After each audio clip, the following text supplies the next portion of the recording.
à tous et bienvenue sur le travail de l'ombre. Après ce OM3, j'aurais pu vous parler de la punition de Bouba Camara, du choix Alvaro préféré à Balerdi ou des grandes difficultés de Milik. Mais j'ai choisi de m'attarder sur le positif. Et oui, pour cette vidéo, je me suis lancé un sacré défi, trouver du positif dans cette rencontre au-delà de la victoire et des 3 points. Parce que je voulais pouvoir m'accrocher à un motif d'espoir. Je voulais pouvoir trouver des solutions sur lesquelles on pourrait, sur lesquelles on devrait s'appuyer davantage. Et ces atouts, c'est le jeu long et la profondeur. En effet, puisqu'en ce moment on est incapable de suivre le plan de jeu du coach qui consiste à construire nos actions en repartant court de derrière. Pourquoi ne pas essayer parfois, je dis bien parfois, d'allonger un peu plus? Parce que soyons clairs, jouer long, ça ne veut pas forcément dire balancer. Non, avoir un plan A, c'est bien. Mais avoir un plan B et un plan C, c'est mieux. Ça nous permet de varier et donc d'être beaucoup moins lisible. Parce que vous le voyez, les Troyens nous ont parfaitement étudiés et nous bloquent totalement, nous empêchant de trouver cette première passe si importante dans notre jeu. Et si vous avez bien observé, depuis le début, ils ont tenté de rajouter un atout à leur jeu. Le marquage individuel d'Adil Rami sur Dimitri Payet. Si forcément c'est quelque chose qu'on ne pouvait pas anticiper, c'est par contre quelque chose auquel on peut répondre en s'adaptant. Pour que ce qui doit être une contrainte devienne au contraire une force. Et on peut l'observer sur la fin de séquence, puisque le placement de Lirola et de Milik, qui écartent au maximum leur adversaire, plus le décrochage de Guendouzi et de Payet qui aspirent leur vis-à-vis, libère cet espace intéressant dans lequel Dimitri va finir par s'engouffrer. Jeu long et profondeur nous permettent enfin de se montrer dangereux. Et vous allez voir que chaque fois qu'on va allonger un peu plus, trouver de la profondeur, eh bien ça va s'avérer efficace.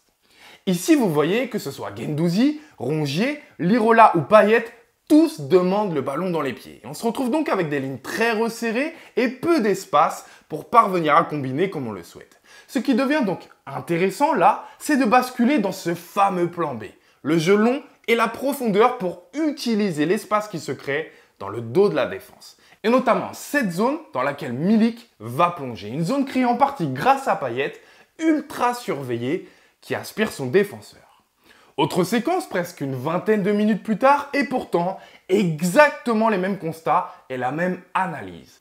Ligne resserrée, peu d'espace pour combiner parce qu'énormément d'appels dans les pieds, un Payet qui décroche et aspire Rami au marquage individuel, ce qui libère de l'espace dans son dos dans lequel Milik effectue son appel. Si la passe de Rongier ne sera pas assez juste pour profiter directement à Milik, la suite nous permettra tout de même de se mettre en position de frappe. Ah, la suivante, je l'aime bien parce que je trouve qu'elle en dit long sur notre état d'esprit et cette obsession à jouer court et dans les pieds. Je vais arrêter l'image ici.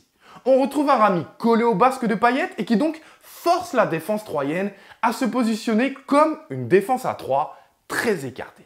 Milik décroche, demande le ballon dans les pieds et attire donc avec son déplacement son adversaire direct, libérant un espace monstrueux au cœur de cette défense.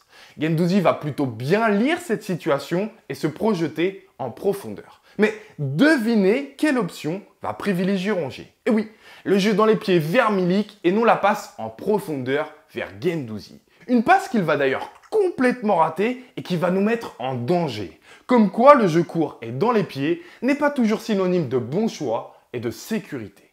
Et regardez comme même sans beaucoup de mouvement et en partant de très loin avec notre gardien de but, sur ce match, le jeu long pouvait nous amener très rapidement à des situations de 3 contre 3 ou de 4 contre 4 tant l'adversaire se livrait pour bloquer notre première relance et notre créateur de jeu, Dimitri Payet.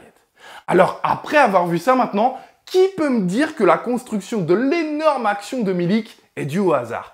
Qui peut me dire cela quand en plus on retrouve d'étranges similitudes sur l'action qui nous permet de marquer et d'arracher ces précieux 3 points? Qui? Alors, rassurez-vous, j'ai les mêmes yeux que vous. Moi aussi, j'ai vu un match horrible. J'ai simplement voulu, à travers cette analyse, apporter un peu de lumière dans tout ce noir que l'on broie.